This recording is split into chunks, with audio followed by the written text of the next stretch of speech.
Okay guys, may question si Miss Veronica Valderrama. Dok, tanong ko lang, hindi pa ho gumagaling ubo ang aso. Ano po ang dapat kong gawin? Ubo ng aso. Bakit ba umuubo ng aso? Yan ang tanong natin unang-una. Maraming dahilan. Maaring may pneumonia, maaring may virus or bacteria, yung tinatawag na mga kennel cough.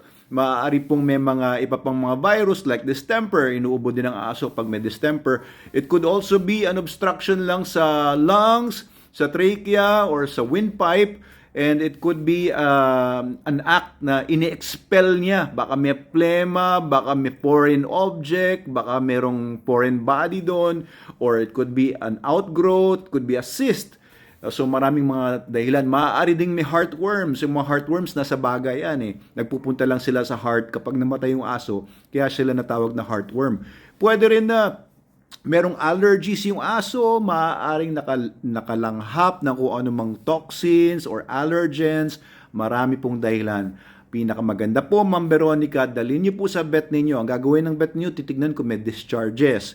Titignan yung papakinggan, stethoscope, kung ano yung mga, baka may bumabara-bara doon, baka meron siyang maririnig na mga plema, or wheezing, or parang hirap na dumaan yung hangin sa loob. Pwede rin niyang pakinggan yung puso. Baka may problema sa puso yung aso ninyo. Pwede rin niyang kuhanan ng dugo yung aso para ma-check for heartworms kung yun ang kutob niya. It could also be na kukolektahan niya ng dugo para makita kung merong infection. It could be may virus. So makikita yan sa dugo, sa blood chemistry. So maraming pwedeng gawin ng vet, no? Pero pinakasimple, pwede niyang tignan din, no? Tignan niyo mismong yung posture ng aso, kung may mali ba sa posture niya, sa demeanor ng aso, temperature, kukunin yan definitely. So it's much better, no, kung dalhin niyo po sa vet yung aso niyo kung umuubo siya. It could be a simple cough lang, it could be talagang nahirapan na yung aso.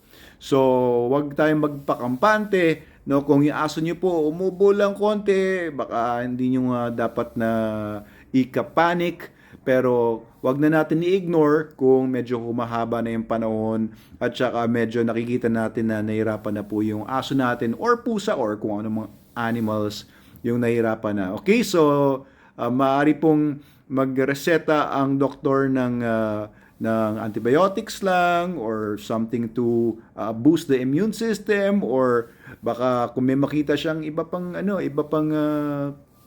kailangan niya ibigay niya.